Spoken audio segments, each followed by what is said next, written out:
Sadhguru, what is the difference between devotion and addiction?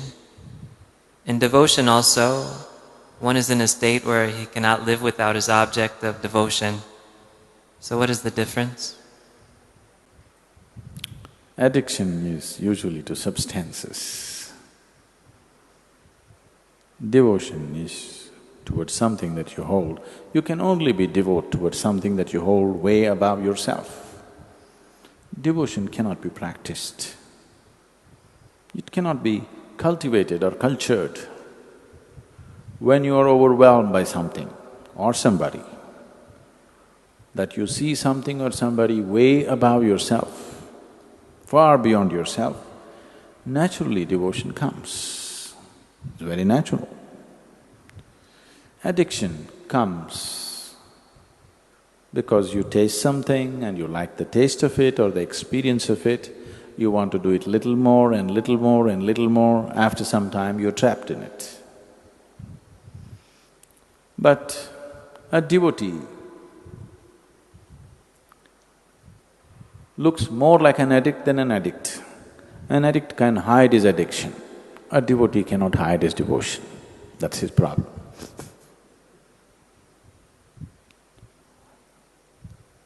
Even a drug addict,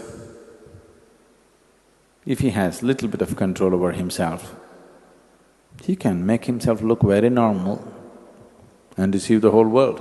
But a devotee is not capable of that. He just bursts forth anywhere. He cannot hide it.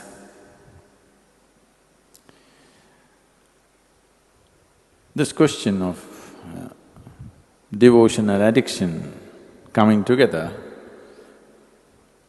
they are not two opposites in any way, but they have come together because both of them are sought, or both of them to some extent create some very pleasant or ecstatic experience within the person who is involved in it. People get addicted to something because the experience is strong. Otherwise, who would get… will you get addicted to the neem balls? You got to do it consciously. Every day you have to think, should I do it? You have to decide, okay, let me do it. One more day. You will never get addicted to the neem ball. It's safe. If you do not know the benefits of the neem ball, at least you know it's safe. It doesn't entangle you. So someone is getting addicted to something because it is creating some pleasant experience for them. People get addicted to tobacco, people get addicted to coffee, people get addicted to alcohol, various kinds of drugs, because it's creating some pleasant experience for them. If it caused pain, if it put them off, they wouldn't get addicted to it. So devotion and addiction are only connected on the level of experience, nowhere else. They're not at all. We should not even look at them together. But in terms of experience, yes, they have a common ground. Both of them create an extremely pleasant experience. What devotion means is, your emotions have become sweet, very sweet. A devotee may look like a madman to somebody else. A devotee's ways, the ways of a devotee may look utterly silly, illogical and stupid for a thinking person. For an intellectual person, the ways of the devotee look utterly foolish. But you tell me, you have this choice in your life. In 24 hours of time, if you can spend the 24 hours in utter pleasantness, is that intelligence?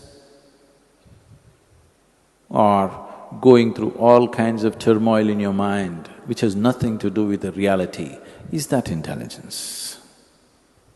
A devotee is very intelligent. There is a deep life sense involved in it. There's a very deep life sense, a profound sense of life involved in it.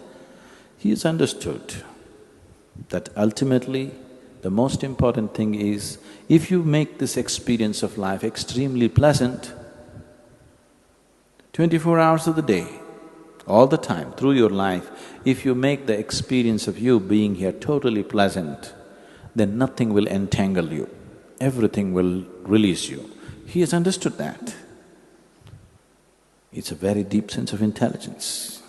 It may not be logical, it may look silly for an intellectual person, but there is a very deep sense of intelligence involved. And obviously, this is a historical fact.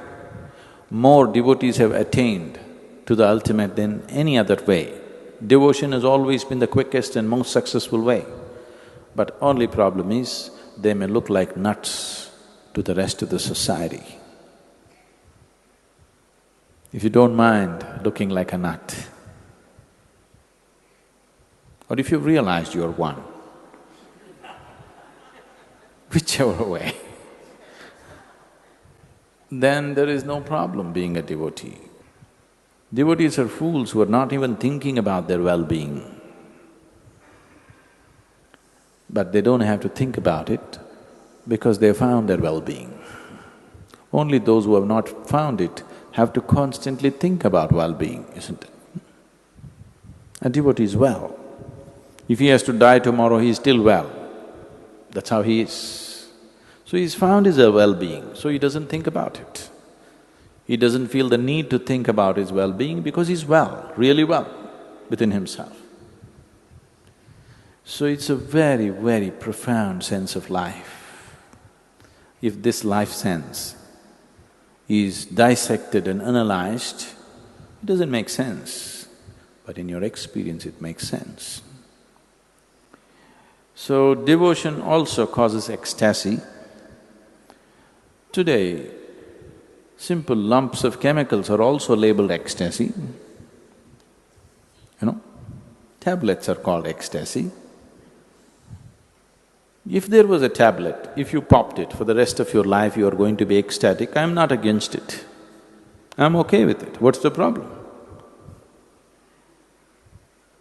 I'm perfectly fine with a drug.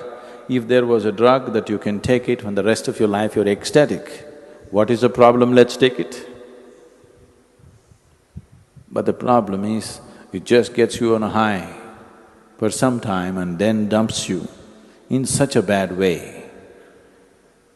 And in the process of doing this, it just ruins you completely.